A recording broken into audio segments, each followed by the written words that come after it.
त्या महिलेचं असं म्हणणं आहे की मेनोपॉज नंतर म्हणजे तिने स्वतः अजून काही एक्सपिरियन्स नाही केलंय, पण मेनोपॉज नंतर सेक्सची इच्छा कमी होऊ शकते का?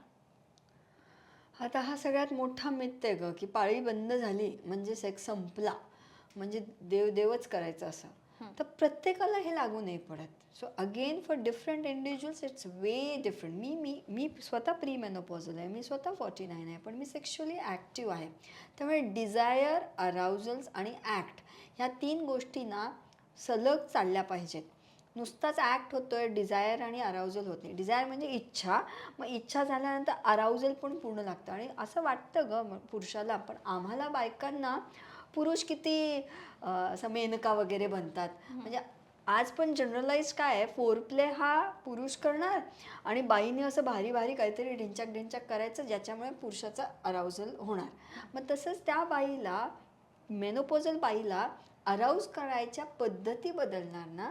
So if she knows her arousal techniques, तिला आता काहीतरी वेगळं करून अराउजल होईल, तिला काहीतरी वेगळं करून डिझायर होईल. त्यामुळे मेनोपॉज म्हणजे नो सेक्स असं नसतं. तुम्ही मेनोपॉझल आहात, तुम्ही प्री मेनोपॉझल आहात, तुमची पाळी चालू आहे, तुमची पाळी बंद झाली, everything is on how much active you are. तुम्हाला किती करावं असं वाटतंय. हां, हार्मोनल इम्बॅलन्स जिथं असतो, वजायनल ड्रायनेस खूप होतो. आता वजायनल ड्रायनेस हा हार्मोनल इम्बॅलन्समुळे होतो. हार्मोनल इम्बॅलन्स झाला, वजायनल ड्रायनेस झाला. आता तिथं कोरडं असताना जर लिंग आत बाहेर करणार, मग ते दुखणार. मग ते एकदा दुखलं, दोनदा दुखलं की त्या बाईला वाटतं की नको बाबा. वेरॅज मी सगळ्या माझ्या केसेसमध्ये विचारते, किती लोक लुब्रिकंट वापरतात. तर आम्ही तेल वापरायचो, वॅसलिन वापरायचो, तर तसलं लुब्रिकंट मी नाही म्हणत आहे. मार्केटमध्ये त्या गोष्टी, आपल्याकडे मेकअपचं किती सामान असतं यार. आपण लिप बाम किती लावतो होटांना. आपण होटांना का लिप बाम लावतो? कारण ते कोरडे नाही झाले पाहिजेत.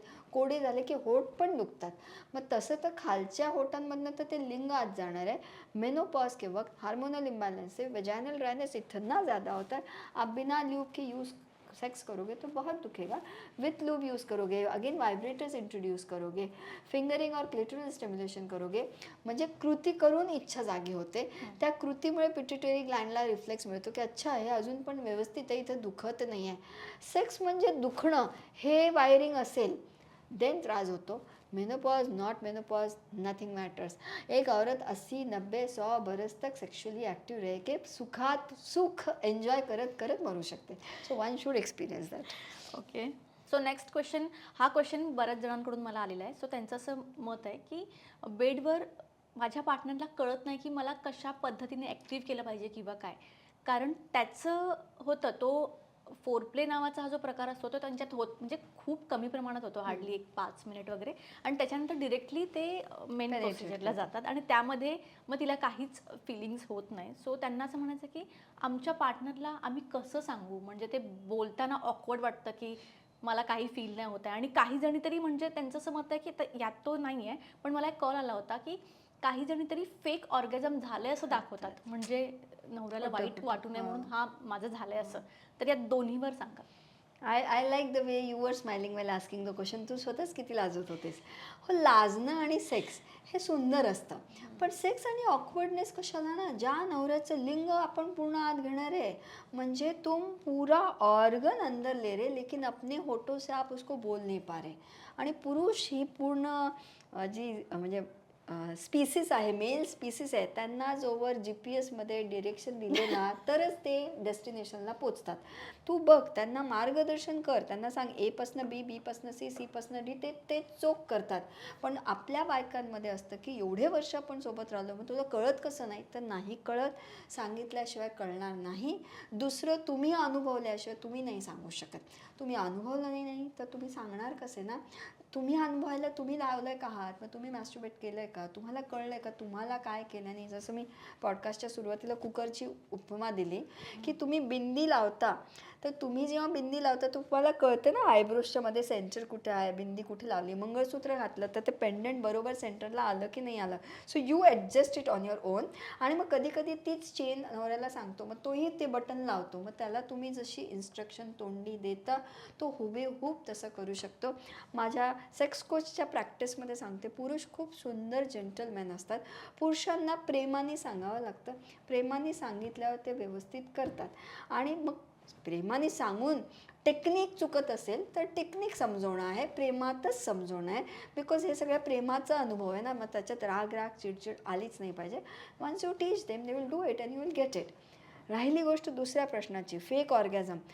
फेक ऑर्गॅझमचं तर एक हॅरी मेट सॅली म्हणून कुठली तरी एक वेबसिरीज का पिक्चर आहे, त्याच्यामध्ये ती त्या हॉटेलमध्ये बसलेली असते आपल्या त्या बॉयफ्रेंडसोबत आणि त्यांचं संभाषण चालतं आणि त्या बॉयफ्रेंडला असा माज असतो की दरवेळी तर मी तुला प्लेजर दिलेलंच आहे, पण ती म्हणते कसलं काय, एकदाही झालेलं नाही. मग तो म्हणतो एकदाही नाही झालं, मग तू एवढ्या मस्तपैकी फेक करायची.